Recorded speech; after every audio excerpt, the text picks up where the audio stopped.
everybody, and welcome back to another episode of Vegan Proteins, Muscles by Brussels Radio. My name's 𝐃𝐨𝐽. And I'm Danny. And this is our 76th episode.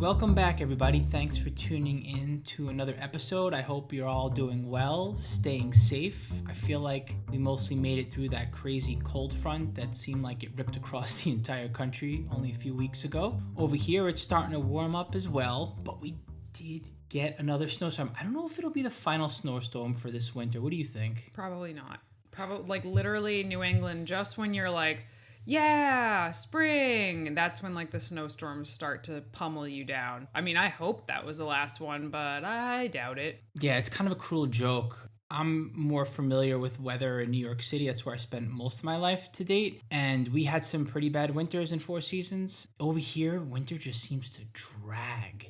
Sure does. Although, I don't know. I'm looking, and next week it looks like we'll see a day with a high of 57, which is crazy. That's our cat, by the way. Okay. Sandy, you want in on this episode? Fun fact about one of our cats, we have French door handles in our home, and he knows how to open them. Yes, he can open all the doors. It's very fun. So anyway, next week it looks like it's going to be close to 60. Yeah, which is actually, that's news to me. I had no idea it was warming up that much. I am a bit of I turn into a kid, a literal child when it snows outside. And I got to hang out with, speaking of children, my niece and nephew, and I think, was it their first time sledding? Yeah, it was. I did not even know that. My niece, she has like literally no fear. Between the both of us, it's a bad combination. As much as the daredevil that she is, we went to a hill that wasn't too bad, and we had a blast. Well, according to Daisy, it was the biggest mountain. Yeah. It was really cute. And Desmond, he's only one, but he's pretty rambunctious himself, and he loves to climb, and he's super physical. And we strapped him into a sled, and 𝐃𝐸𝐽 dragged him around at breakneck speed. They had a blast. It was a good weekend. Other than that, on the day after, Danny kicked me out of the house, actually. And when I came back a little earlier than she asked me to, there were a dozen or so burritos on the table. She went crazy with this new recipe that she just put out on YouTube, actually. So check that out if you haven't already. And I usually, honestly, I'll be real with you, I hate onions and I hate peppers. But these burritos had onions and peppers in them, and I enjoyed the hell out of them. Breakfast burritos. Mm-hmm. They're breakfast burritos that I made a YouTube video batch cooking breakfast burritos, and it's high protein, and I was really pleasantly surprised with how they turned out. So if that's your thing, be sure to check out the YouTube channel for the recipe. So far, it's been a hit. So what are we talking about today, 𝐃𝐸𝐽? Training and what it's like to really enjoy lifting. I feel like when it comes to bodybuilding, this is one of the things that becomes a struggle, because in the beginning, and when I say in the beginning, let me give you some context here. In the first 1 to 2 years worth of training, you wind up getting really into learning lots of different movement patterns, and you get caught up in how fast you gain muscle. And so there's just so much excitement and fanfare and variety with bodybuilding the first 2 years that there's not really much of a lack of desire in enjoying what you're doing. When you start to get into the later stages, as in years 3, 4, etc., there's a lot of repetition involved, which I guess some of us enjoy. I feel like it also gets boring. And what do you do to stay excited and to continue to be interested and engaged in your training? I mean, the truth is that I think eventually you start to lack the motivation and even lack the drive to continue to train consistently. Like, you should. Why are you going to keep doing it if you're not necessarily in love with the process? For me personally, I started when I was really young, and I had my motives. I had several motives. I wanted confidence. I didn't want to be teased as a kid. I wanted the girls to like me.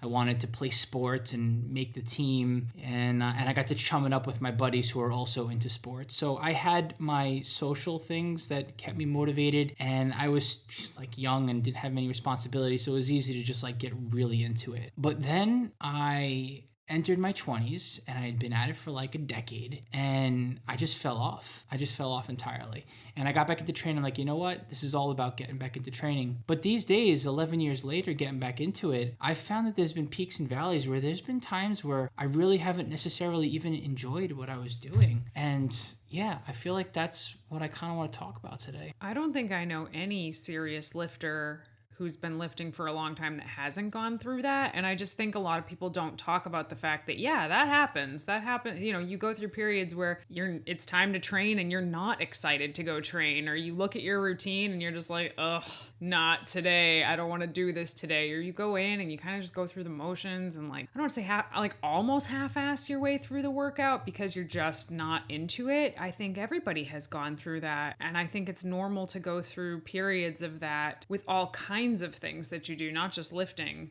But certainly it happens with lifting, but all the real hardcore lifters, they just like never mention that this happens sometimes. And it's easy to justify that you're not necessarily training with intensity because, oh, it's a marathon or a sprint. And if you just keep training over time, the job will get done. You'll get better at your lifts. But are you telling yourself a lie, right? No, I don't think that's a lie. It's true. If you go in and you do your exercises and you're making sure that you're progressively overloading, your body doesn't care if you're passionate about it or not. Like, progress will happen if you're doing the right things. If you're miserable doing it, is it worth it? And I guess that's the question. And more often than not, I think for me it's a yes. But there are times when it's a no. And I think the challenge is when you don't necessarily have something in front of you to look forward to. Oh, you mean like the entirety of last year for everybody? Oh my gosh, I've heard that from almost every single one of my clients. I just don't have anything to look forward to anymore. And I'm like, I feel you. It's true. So I think it's really important to find, and there's two bottom lines here for me. Bottom line number one is you have to find a style of training that you enjoy. You change it up, make it something that you like. And then two, which Giacomo and I talked about very briefly before we started recording this, is like, you just gotta do it. You just have to do it. And that's... I was like, there's our whole podcast in a nutshell. You just got to do it. He was like, well, you could kind of sum up everything we've ever talked about with you just have to do it. Which then I was like, Nike really nailed it when they came up with that slogan, actually. They really summed it up. But yeah, it really is those two things. If you hate doing a particular style of training, don't do that particular style of training. That would be silly. If there's a particular style of training that you hate doing, you don't have to do it. There are many, many routes to reach a specific goal, and you have to find one that you enjoy. And you can take breaks and you can change styles, and all of that is okay. Another strategy that I've been afraid to use in the past, but I've been more interested in strategizing with clients and even myself these days, is to do things that are not necessarily specific to your sport, whether it's bodybuilding, powerlifting, or like whatever kind of training that you're into. There's nothing wrong with cross training and doing something that doesn't even necessarily have direct carryover to what you love, what you want to love doing the most for the long term. Like what? Give me an example. Say you want to, I don't know, go cycling for like 15 minutes twice a week, or play tennis for 45 minutes on the weekends. You would have asked me 10 years ago and I'd have been like, no. Why don't you try bodybuilding more? But these days it's like you need something to keep you going. Honestly, Danny, I remember that conversation that you and I had when we'd only known each other for a couple of years, and I guess I was kind of all over the map, and you were like, no. Yeah. And you were like, listen. That's how Daisy says it. Mm-hmm. I don't know if she's copying you or her. It doesn't matter. Point is that you were like, if you want to be a good bodybuilder, you can't be running and biking and playing racquetball and bodybuilding. You need to sacrifice. You need more specificity in bodybuilding, or you're just never going to be a really good bodybuilder. And those words were painful because I didn't want to do it. And they still sting to this day. But I know that it's important. But I think there comes a tipping point where after you're truly invested in the specificity of your sport or sports of choice, that it's helpful to start to do other things because, one, life is too short. And two, I think it just makes you a more well-rounded, happier athlete, and you wind up pushing harder in your chosen sport. Well, yeah, at that particular time, which was a long time ago, what you wanted was to be the best bodybuilder you could be. And what you were doing was not going to do that for you. I mean, I know your goal is still to be the best bodybuilder that you could be, but for some people, that's not the goal. For some people, the goal is just to look pretty good, feel pretty good, and stay healthy, right? In which case, you don't need a ton of specificity there. If someone's goal is to just be happy and healthy and they like running, but I know that's not conducive to their muscle building goals, I'm not going to be like, no, you can't run. That would be a really crappy thing to do, even though running isn't great for muscle building goals, for example. So it's really about stepping back and figuring out what your actual goal is, making sure they don't conflict with each other. Yeah, if the goal is, I just want to be happy and healthy, really all kinds of movement can achieve that. And if your goal is, I want to be the best bodybuilder ever, but right now I hate my effing training and I don't want to go to the gym, then maybe it's a good idea for you to go play some tennis for a while until you enjoy going to the gym again, because the worst thing that could happen is that you drive your passion for fitness completely into the ground and you never want to go to the gym ever again. And obviously, if you're the crazy type that likes to take things to the umpteenth degree and competition is more important for you than anything, you'll probably still go to the gym, but do you really need that kind of level of dissatisfaction in your personal world outside of the fact that you're still training and reaching your goals? I don't think that kind of mindset flies long term. I think you deserve better than that, basically. To Danny's point earlier in our conversation, this past year has been really hard. There's been all kinds of things where it's felt like awkward for people to talk about it, but it's like, okay, I had a vacation planned, and it's not like that was the reason why I was cutting, but it would have been nice to be able to enjoy my gains and being leaner and being on vacation. Or, I had a competition planned and now I don't. And that can be soul crushing or just really confusing to navigate. Whatever the thing that you are working towards, the truth is, like, what you're really working towards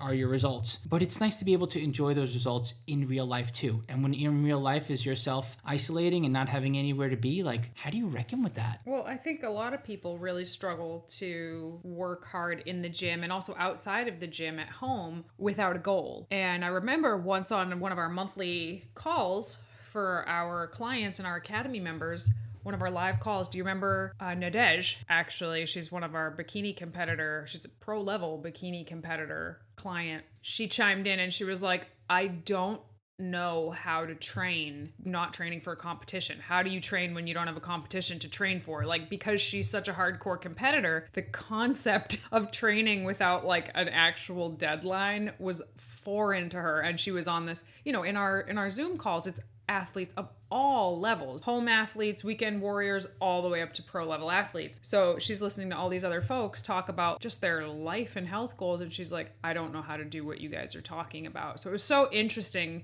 to see how somebody who, we would think of as like so advanced, right, would be learning something from people that had never set foot on a competition stage before. So what I'm getting at is a lot of people need goals. The goal doesn't have to be a competition though. So for Nadej, it had always been a competition was the goal. Or she also runs too, so maybe like some races would be a goal. But there can be so many other types of goals. You could have a strength goal, like I want to be able to bench press my body weight. That's a big goal for a lot of women, by the way. I've never been able to do it. I've not yet been able to conquer that. That could be a huge goal that you could work towards. You could want to run a 5K in a certain amount of time. You could want to bike a particularly hard path around where you live. You could want to do well in a tennis match, because I don't know why tennis keeps coming up today. But there are so many different goals. You could want to be in shape for a wedding or a vacation. You could set a photo shoot for yourself. There are so many types of goals you could set, and that's totally one of the things that you can do if you're just kind of feeling in a rut, is make a goal for yourself. I have one client right now, she's kind of killing it actually. She did this of her own volition. She set a monthly miles goal. So in February, she wanted to walk at least, I think in January, she wanted to walk 50 miles, and she did it by the end of the month. For some, that might be a lot. For some, that might be a little, but for her, it was the perfect goal to keep her motivated to keep doing it and succeed by the end of the month. That's pretty cool. That kind of reminds me of the goals that it's like, I want to get in a certain amount of push-ups per day, or it's like greater than a step goal. It's like, okay, what am I doing here? Am I getting in a certain amount of mileage doing whatever it is outside of the gym? Even though it doesn't necessarily seem like it's going to help your training on paper, in reality, I think it does make you the type of person that winds up making better decisions when it comes to your programming and charting your course for your bigger goals. When you create smaller goals outside of your training and you just wind up making more well-rounded decisions on how to stay fit and healthy, you just wind up having a better course of action and better balance towards your actual goal, even if it doesn't necessarily seem that way. At least that's what I've found.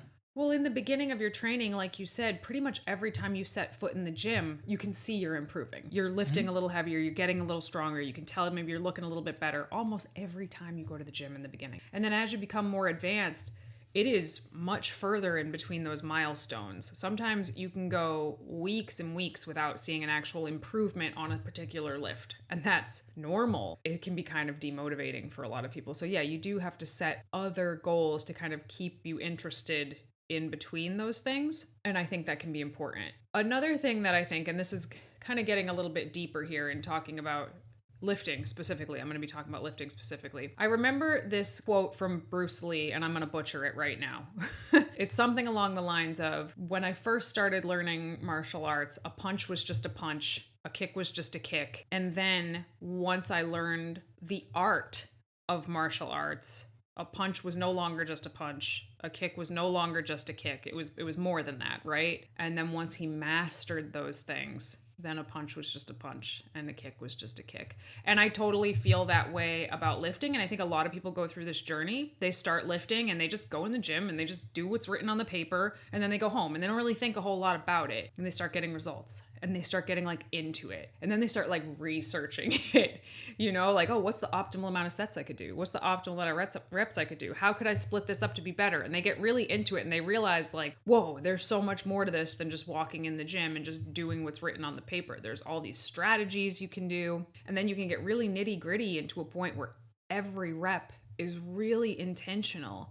And you can kind of suck the life out of every single rep and get the most out of it. And you literally can become a master of that craft. I'm not saying you're going to be the strongest or most jacked person in the world, but they say 10,000 hours of doing anything and you are a master of that craft, right? Mm-hmm. If you do anything for 10,000 hours, you'll be an expert at it. 10,000 hours of lifting, I don't know what that actually breaks down to. I've never done it. You can become a master of like squatting. You could be an excellent squatter or pull-upper or bench presser or whatever. And then once you kind of get through that, then it's just real simple again. Then you just go in and get her done. And it's like a part of you at that point. And that doesn't mean you're always super, super excited. Ooh, yay, I'm going to the gym right now. But it's like brushing your teeth or making your bed or taking your vitamins. It's just something that you do. Right. And that's what I think I'm hearing, is that it makes it so you have ownership to what you're doing as opposed to the exterior goals that you're working towards, so that no matter what happens, you have this thing that's a part of you. It's your lifts. And that's the static. That's the thing that keeps you going, basically. And I hear from a lot of people, you know, again, when people first get into lifting, they're real excited. They just go and do it. The deeper people get into it, the more excited they are about it some days. And then other days, they're just like, oh God, please no. But there's people that have been lifting for a long, long time, 5, 10, 15 years. And what I hear most often from those people is, this is my favorite time of the day. Why would I ever not want to come here? This is the best part of my day. Is I come here at this hour, it's all about me, it's something that I like to do, of course I'm gonna do it. That's the place everybody wants to be. Best believe even those people went through periods where they probably were just not super into what they were doing, and they just got through it. They didn't throw in the towel at that point. They probably changed courses or set goals or just forced themselves to do it for a little while to get to the other side. I do think that even when you do get to the other side, that life has a way of just throwing challenges your way. And I think the test of whether or not you'll be truly into loving your training, I think you'll be tested. I can't say that I feel like you won't be tested again or I won't be tested again, Danny. I think it's bound to happen. No kidding. I mean, I'm saying like 10, 20 years down the road. Oh, life. I'm thinking like in the next few months is my guess. Curveball, here it comes. Just a guess. No? Okay. No, but of course, life's going to happen and throw you off track. How do you handle that? And I feel like we've done podcasts about literally that. What do you do when everything goes wrong? How do you handle when everything goes wrong? You pivot, you work around it, you focus on what you can do. If you suddenly can train 2 days a week, you train 2 days a week, even though you're used to training 5 or 6 days a week. Giacomo's making a sad face. You guys can't see it. What's the sad face about? Just when we could only train 2-3 days a week or whatever, and that was a tough time. It sure was, but we did it, and here we are, and now we're training 4 or 5 days a week again. Even when we were training 4 or 5 days a week again, I think it still took many months for it to actually feel right, to feel good.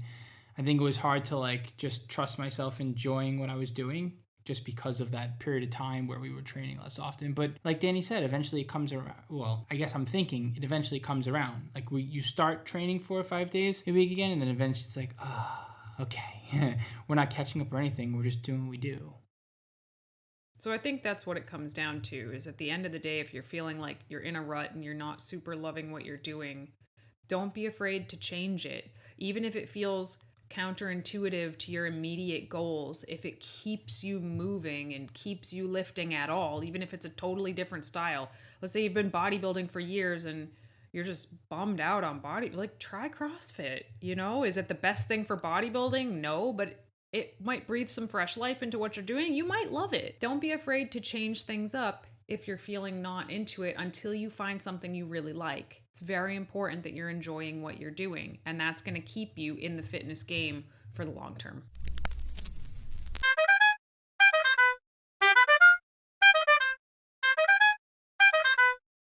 All right, moving on to our question and answer segment of the day. Okay, we have a question from Facebook. I can see why Giacomo picked this one. It starts off, I love ice cream. So just wondering if you have some healthy, preferably high calorie, homemade ice cream recipes for bulking. I heard 2 words, ice cream. That's it. No, I heard ice cream and I heard bulking. And those are 2 of my favorite things. While I love store-bought ice cream, and I don't necessarily have an issue sprinkling it in once in a while, I could see why someone would want a healthier version of ice cream, because maybe having store-bought ice cream every day, not necessarily the smartest choice for your health. I mean, you could stand to get in more nutritionally dense foods, but hey, ice cream. So here's a trick that I've done in the past. It's worked out really well, and it's super duper simple. Bananas, that's it. Okay, let me explain. Get a couple of bananas and cut them up. Cut them up into 2-inch pieces, 2-inch pieces, and then freeze them for a couple of hours. After you've frozen the bananas solid, take them out and throw them into a food processor that'll be strong enough to pulse those bananas. Now you have frozen fruit that gets creamy and almost comes into a soft serve. Personally, I like to freeze it again, and then it has a nice solid ice cream texture, or hey, if you have an ice cream maker, even better.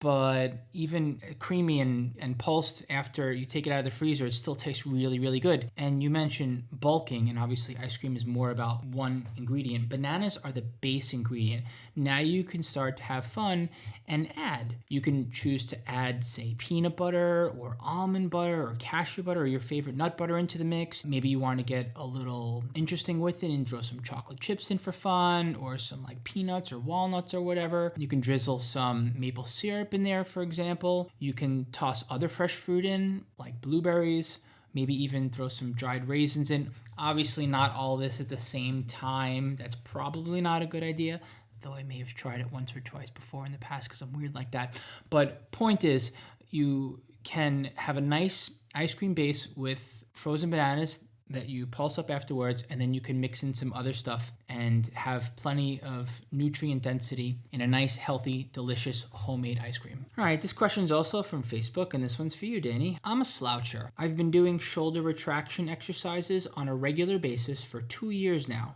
but outside of the gym, my posture has not improved much at all.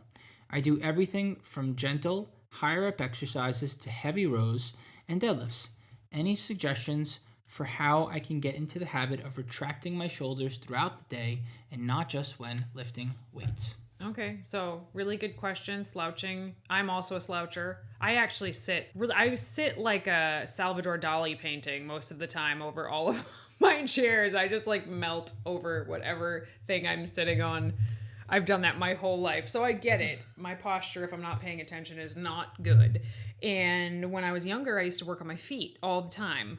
As a server, as a bartender, I was literally on my feet constantly. So this was not really an issue. When I stand up, my posture's fine. When I transitioned to working from home and doing coaching full time, sitting in a chair was literally one of the worst things for my body I've ever done. I had heard the term sitting is the new smoking, but it wasn't until like a year into coaching and working from home that I was like, holy crap, this is so bad for me. So there's a lot of things you can do. It sounds like you're already doing a lot of the right things. So training your back, your mid back, your upper back by doing rows, by doing lat pull downs, by doing a lot of rear delt exercises like rear delt raises or band pull aparts or face pulls. All that's great. You might also have tight pecs and shoulders. So you want to make sure that you are stretching your chest. You could do doorway stretches, or there's some stretches you could do on the floor for your chest, shoulder stretches. Those are going to be good as well. There are also some devices out now. I have never tried them, but I know they exist. It's like a wearable fitness device. And I think it goes on your back like a little sticker or something, and when you slouch it like beeps at you and reminds you to sit up straight. I don't know how well they work, but it's a cool idea. But my favorite thing for posture is actually something that my chiropractor recommended to me years ago. Or rather, I saw him sitting on it and I was like, what the heck is that? And he was like, oh, it's great. It's a kneeling chair. It looks super, super weird. It's just like a seat and then a place for your knees kind of diagonally underneath it. It's a kneeling chair. I think the one that I have is from a company called Dragon. I don't know, I got it on Amazon. It was like $100. Anyway, it forces your pelvis into a good position for sitting, which makes sitting upright actually more comfortable than slouching. I really, really like that. And then in general, you shouldn't be in any one position for too long. Sitting, standing, lying down, there's this saying in physical therapy that your next position is your best position. Because whatever position you're in right now, you should not be in it all the time. You shouldn't be in it for long stretches of time. If you work sitting at a desk like I do, trying to get up every 15 minutes, even if it's just for a couple seconds, walk to the kitchen, get some water, go to the bathroom, whatever, get up. It's going to help you. And then when you sit down, make sure you sit down with good posture. So if you're doing that a few times every hour, you're going to be much more likely to sit in proper posture.